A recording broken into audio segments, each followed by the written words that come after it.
This I hate. Oh my god.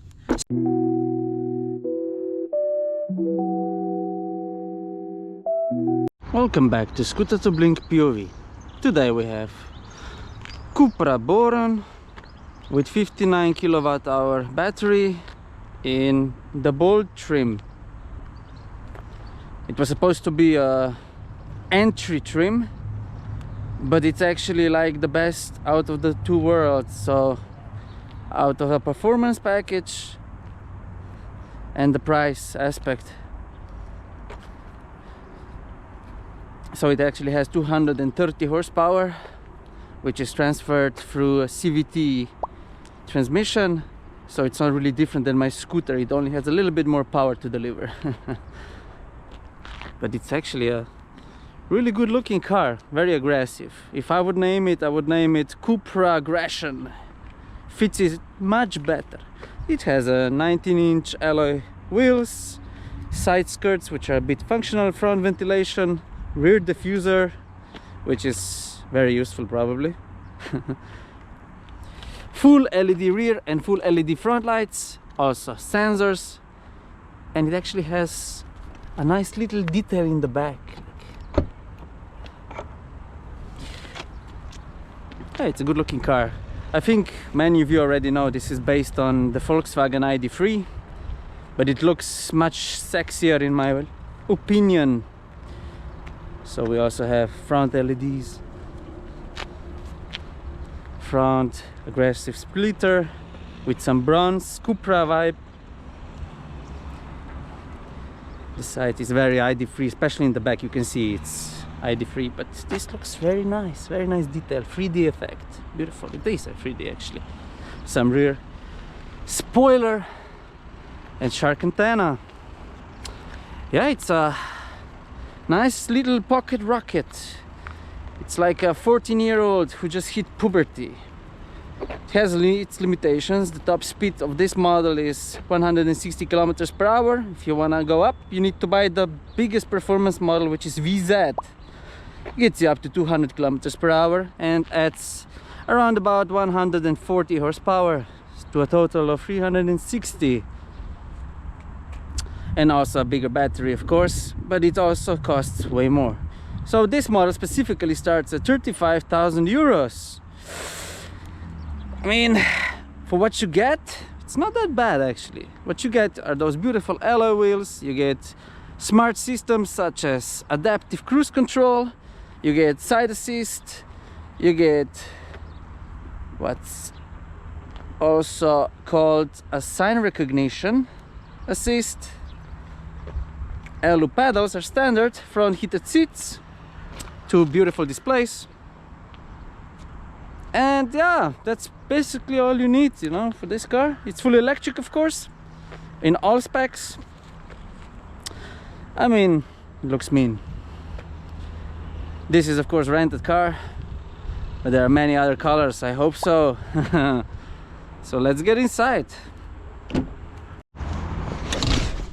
So here are the alu pedals or aluminium pedals. Wow, actually pretty cozy. I like the Alcantara. It's nice to touch where you usually touch, but then we get two plastics, soft plastic.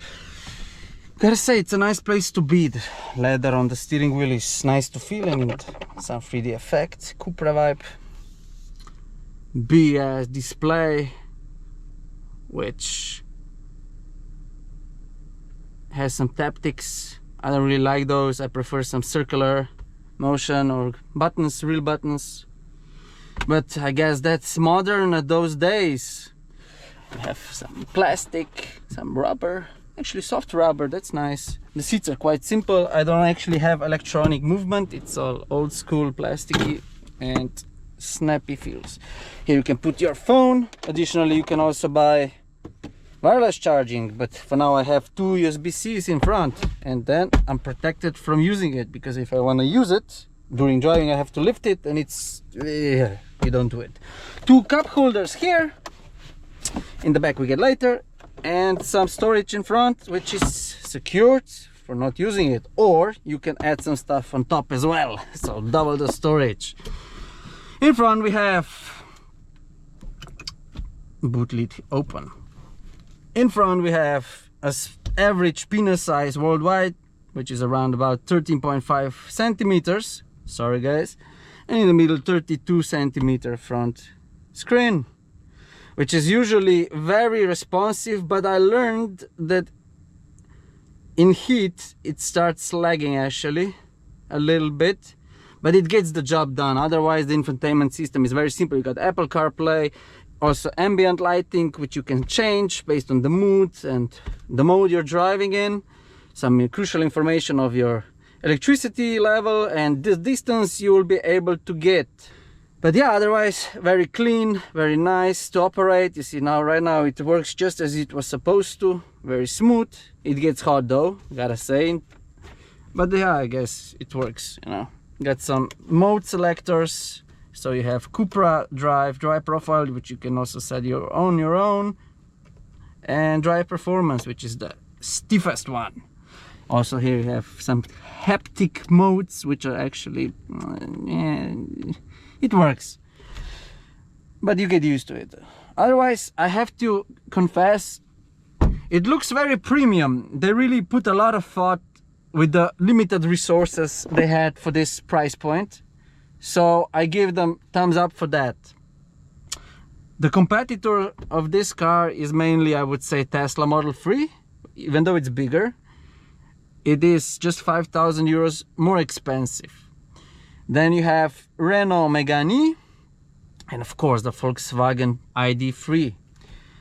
I already did a review on the Renault and this car actually has in common that the focus is in front. It's premium in the front, and then if you go back, you get back to reality check, you know. But again, if it's for two, it's fine. This car sits a little lower and it's a little wider. It's more like an egg on wheels, while Renault was a car, higher car, and a little bit more narrow. But this one actually feels a little bit more premium in my opinion, even though it has its limitations. We have rear mirror, SOS call button, call speakers. In front we have a mirror and a light also here. And yeah, our drive neutral rear. In this package you get rear camera and sensors in front and in the back. If you buy a higher spec, you can also buy a 360-degree top-down camera. Yeah, in the middle screen we have all the necessary information we need, and yeah, that's it. Nothing really special, you know. We lift our windows, we drop our windows. This I hate. Oh my god. So in order to open or close the rear window, you need to first decide whether we want it rear or not rear. I don't like that. But yeah, let's see how is in the back. I like to, if I'm annoyed by the driver, you just kill him, you know. I have enough space, so this is, I'm 1 meter and 80 high, so in front is perfect for me, and in the back I still have some leg room, but my feet are actually pressing, and if I was driving for a little bit more than necessary, I would be annoyed. It's definitely, oh, for 3 people, just a city ride. But I like how tall I sit here. It's nice. In the back I have 2 USB-Cs, otherwise it's plastic. It was supposed to be, there's no vents in the back. I'm gonna get hot, mate. So that's all I get, those 4 vents. Two-zone climate control, I guess. Otherwise the seats are okay. A bit plastic, a bit cheaper side, but it has at least some 3D detail. So let's see if I can drop those windows down all the way. Oh, well, okay, at least I can pretend, but I can still do this. So that's the back. The black top makes it way more premium, and I like that. So let's check the back, because that's pretty much all we can do here. Also, we have 2 car fixes, so you can have 2 babies, up to 2 babies, my friend. In the back we got 380 liters of storage space, which also has a double bottom for cables and some first aid. We have a light, charging port, but that's mostly all plastic, fantastic. What I like is it has a very small lip, so you can actually put in something. It's easier to work with it, I guess. And yeah, I'm missing some electronic modern components here. Maybe if it's electric car, it was supposed to be progressive. It would really make it more premium, in my opinion, if it had this, but it's just me. So yeah, overall 35,000 euros, huh? It's okay for that money, in my opinion. Especially the design looks awesome, but you know, let's check how it drives. Driving the Cupra Born, you don't really need a key, even though you have a very pretty key. When you sit in the car, you just put it in the reverse using this switch, whatever that is. It was in Mercedes first, but now they put it in every electric car. It's just like the ID3 is. And you just release the brake. Right out the bat, I can already say the gas pedal is very sensitive. I can feel this car is very explosive. It just wants to go, though. Yeah, I don't like this already. The gas pedal has a delay, just enough that you don't really feel connected to the car. Maybe it's a drive mode. I will put it in the performance. Still, it delays. Yeah, it's a little bit behind, not so responsive, but look, it's okay. Steering wheel, somehow it is sharp, but also it's like it has a delay, so it's not right by wire probably. Let's go for the fun one, performance. Cupra performance. Not even sure what's more performance, Cupra or... Oh, we got 0 to 100 6.7 seconds, which is quite sporty. And the top speed, as mentioned, 160 kilometers per hour. So it's like, it's very sporty, very aggressive looking. It screams, I'm sports car, I'm fast, I'm aggressive. It's, even though it has a bit of delay, it still is very sharp, responsive, and acceleration, especially from 0 to around 30 kilometers or 50 kilometers per hour, is very fast. So it tends to give you feeling that you are really like the man of the street, like you're a bully, you can do whatever you want. It's like you're in a performance car, but you get humbled when you find out that even though you don't need this, 160 kilometers still is a limitation. Let's say if you go to Germany, or you know, it's something you don't have. For going at higher speed, so 200 kilometers per hour, you need to buy the sportiest package, VZ, which is 45,000 euros. Our sitting position is actually high.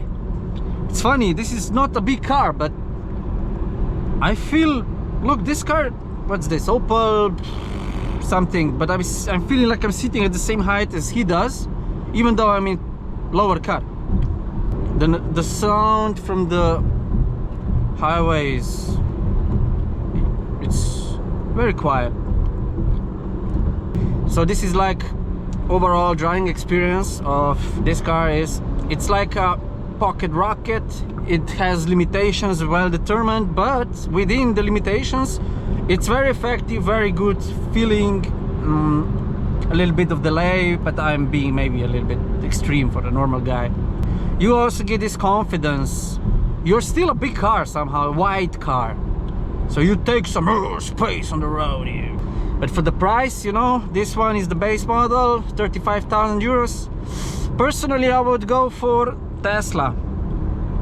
You know, especially with the boot size, you get 500 liters, where here you get only 380 liters, which is Golf size.